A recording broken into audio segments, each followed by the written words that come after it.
Here's how to decoupage some beautiful DIY home decor. So I thrifted both of these wooden trays and I got out Dixie Belle's new Ming Vase decoupage paper. And y'all, the pattern on this is just so beautiful. So I cut it to size and I got some satin clear coat and put it where I wanted to place the decoupage. And once it was dry, I sealed it back up and I did the same thing to this cutting board as well. And this is how I made some beautiful, really vintage feel and looking home decor. It's summertime, and you know what that means. It's time for some very cute outdoor summer decor. So I got this lemon zest transfer from Dixie Belle, and if you haven't used these before, all you do is cut out the shape that you'd like, and you peel off the backing and place them anywhere that you want, whether that's furniture or home decor or anything that you fancy, and you burnish it with a wooden stick and peel it back, and it is that simple, my friends. You can make the cutest home decor, and how cute is this outdoor lemonade box to host when I have some lemonade parties? Enjoy! My friend gave me the freedom to do whatever I wanted to her bedside table, but it had to be funky and different. So I took her direction and I got started. I first removed the old handles because we did not want that on this piece. And I always use zip ties whenever I'm flipping furniture to easily open and close the drawers.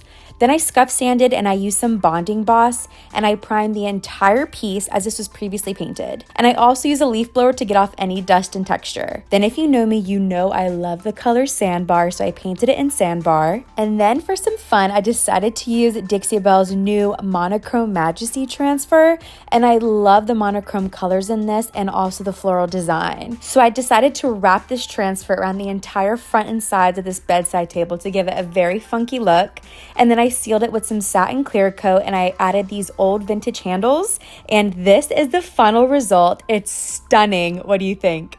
I love a good thrift find, and today I thrifted this $4 picnic basket. This is definitely vintage and the wood was so dry. So I got out the color Spanish moss and I mixed it in with a little bit of Dixie Belle mud to give it a thicker texture. Then I got out the Leave Me Alone stencil, and the stencil is so beautiful. And I went up and down in a stippling motion to give it that texture and those peaks and valleys to create this. Then I got out Big Mama's Butter. I love this name. And this is the scent called Flannel. And I put it all over this basket to help really revive that wood and not give it that dried look anymore. When I was done, I did the same to the top. And now I have a gorgeous and beautiful outdoor picnic basket. Here's a super easy way to make some front porch decor. I thrifted this rusted tin at an antique store and I thought it was so cool. So I got out a Home Sweet Home transfer from Dixie Belle and I used some tape to stick it into place.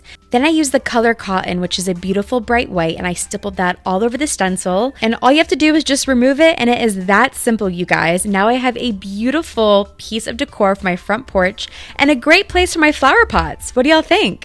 Let me show you how to make the cutest gifts out of Dixie Belle's Nordic Noel decoupage paper. So they come in 4 little squares and you cut them apart. And then I cut some scrap pieces of wood and I used the weathered gray no pain gel stain to stain them. Then I dabbled on some gator hide, and once I got a coat on there, I placed the decoupage papers on top and I sealed it with gator hide and used some gold gilding wax to give that gilded effect on the edges. And that is it. You have some DIY super cute Christmas coasters and they are a perfect gift. What do y'all think? My younger cousin wanted a beach and surf themed bedroom, so I decided to make some cute room decor for her. So I thrifted this old farmhouse chair and I cleaned it and sanded it down. And then I got the Endless Summer Dixie Belle decoupage paper, and this is so funky. So I decoupaged this right onto the middle of the chair, and then I got the color cotton and I stippled it all over to give it kind of like a wave look, like a wave crashing into the sand. And then I used dusty blue to blend that all together and paint the remainder of the chair in this dusty blue color because I think this is more beachy and matched more. And here's the final look. I hope she absolutely loves it.